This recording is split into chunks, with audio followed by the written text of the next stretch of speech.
Whispers, the wolf's call. He came from the trees, limping, bleeding, and far too quiet. In the heart of the Canadian wilderness, 3 trappers find their camp invaded by a stranger with hollow eyes and a voice like falling snow. He tells them of things that walk in silence, wolves with human hearts, spirits that whisper men into madness, and a forest that never forgets.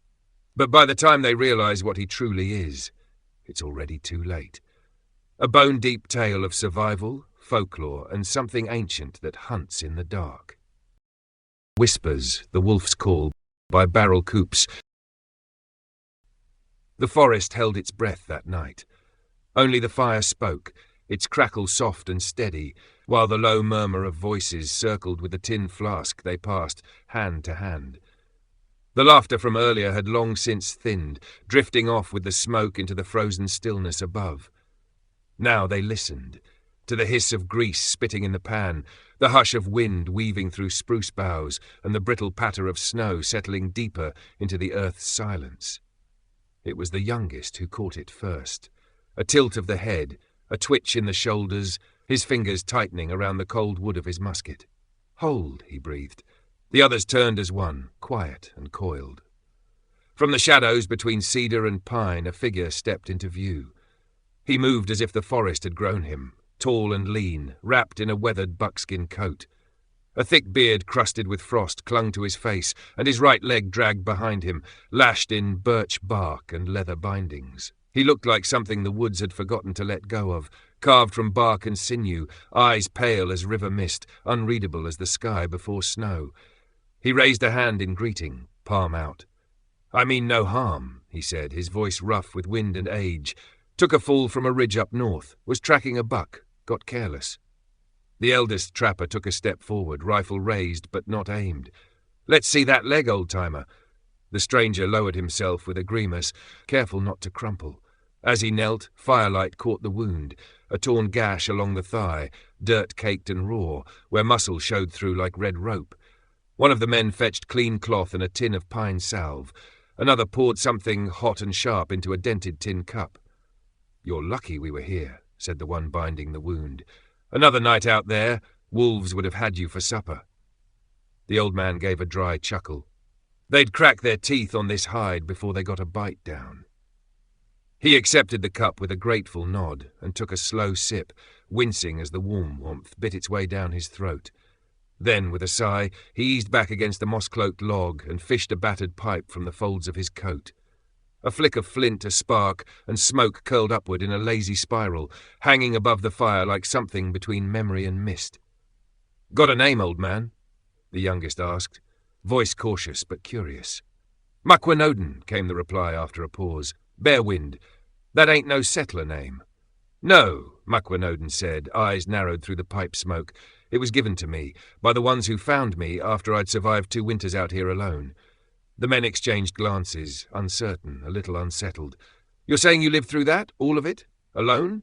As a kid?" Macquanodon nodded slowly, drawing again from his pipe. The light from the flames etched his face in hard lines and deep shadows, making a mask of smoke and scar. "I was 11 when the ridge came down, brought the mountain with it, took my kin, left me with a flint knife, a pouch of meat, and a sky that forgot how to be warm." He shifted with a wince, his legs stiff. Draining the last of his drink, he rubbed his hands together in front of the fire. His palms were rough, ridged like tree bark, thick with old scars and callus.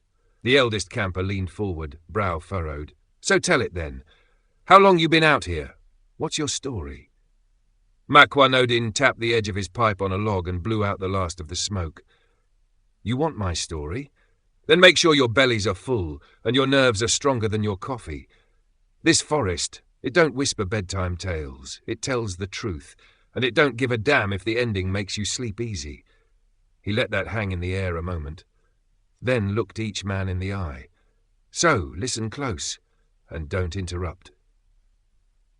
Macquanodon paused and nodded toward the skillet where the bannock still steamed. "Pass me one of those ends, would you?" he said. The youngest obliged, handing over a browned wedge of bread. The old man took it with calloused fingers, tore off a bite, and chewed slowly, as though even this small comfort deserved respect. "I walked," he said at last, his voice muffled by the bread. Drank melted snow. Chewed spruce buds just to keep my mouth wet. Ate beetles when I could find them. I followed the river, thinking it might lead to a cabin or a trail. Someone. But it didn't. It only led deeper. Into places even the maps have forgotten. He looked up then, and the firelight caught a sheen in his eyes. Not quite tears, but close. A shimmer not of sadness, but of memory too heavy to carry lightly. Once I stumbled on an old cabin, half burned and black with soot, no name on the lintel, no tracks in the snow, just ash and bone. I stayed there 2 nights, lit a fire with rotten beams and curled up beside it, hoping maybe the place remembered once being a home.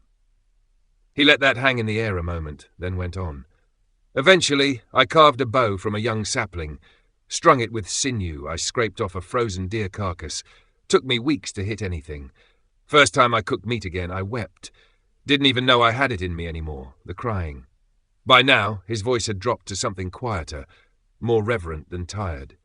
When spring came, I built a lean-to, learned to snare rabbits, carved bone into needles, sealed wounds with pine pitch. I stopped keeping track of time.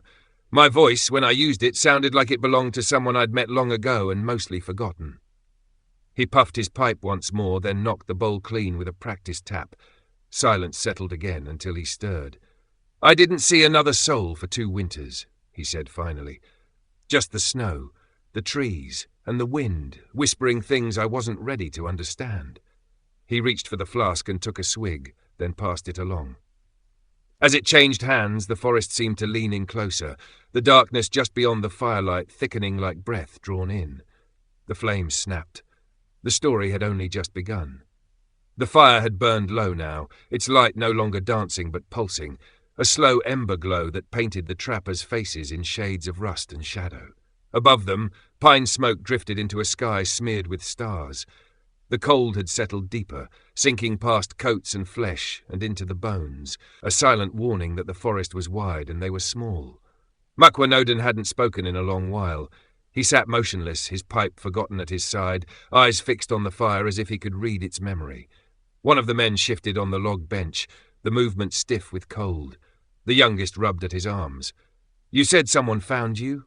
the eldest prompted. Macquanoden blinked slowly, then nodded. They came in spring, not with drums, not with war cries, just shadows. He paused, as if still unsure whether it had truly happened. I thought it was the wind that morning, a whisper in the trees, but when I opened my eyes he was already there. An old man, painted in ochre, quiet as the snow, didn't say a word for hours, just sat beside my fire, nodded once, then he handed me a piece of smoked fish. His voice caught slightly, not breaking, just leaning, and I cried again. He reached into his coat and drew out a pouch of worn hide. With care, he opened it and held it out. Inside were strips of dried meat, dark as bark, curled and thin. From that day, I was no longer alone, he said. They took me in, slowly, like you would a wild dog. I learned their tongue, learned to live their way. They gave me the name Macquanoden, Bare Wind, because I was quiet, and because I didn't die, even when the forest tried to swallow me whole. He took a bite of meat and chewed thoughtfully, leaning back with a long breath. But even they feared what I'd seen, the beasts that haunted me. The youngest leaned forward, frowning. "You mean wolves?" Macquanoden didn't answer right away. He reached for his pipe again, struck the flint, and exhaled a slow, coiling stream of smoke that rose like a claw into the dark.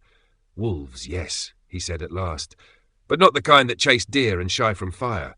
These were older, smarter, wrong." He spat into the flames, which hissed in reply. The people called them Mahika and Witikowak, the hollow-eyed pack. Said they came from beneath the earth, spirits of the betrayed. They wore the shape of wolves, but their hearts were still human, vengeful, bound to the trees, drawn to blood and to grief. He tapped his pipe gently against his boot, clearing the ash. They killed trappers, sure.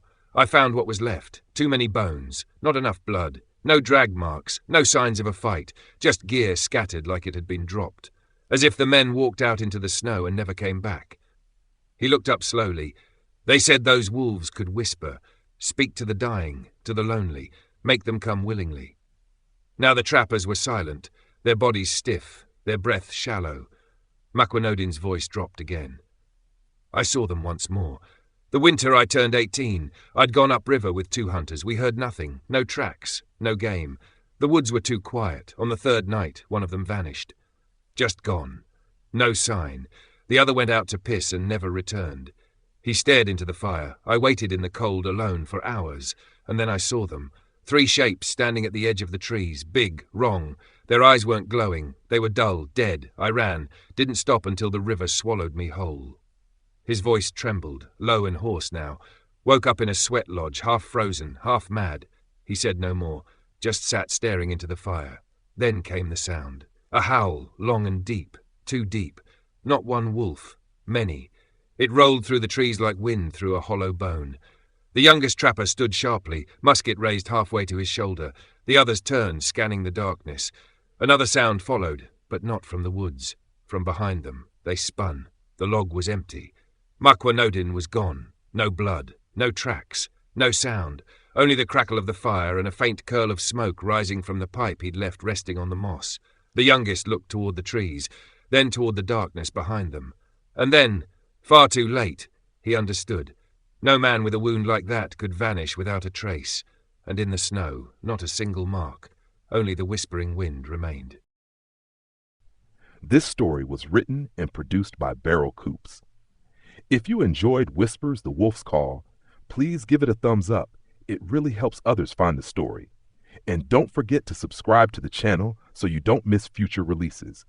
We aim to share a brand new short story every week, from dark folktales and apocalyptic survival to sharp-witted humor, heart-wrenching period love stories, and more. Thanks for listening, and until next time, stay curious. Thank you for listening from me, Barrel Coops. I hope you enjoyed my short story.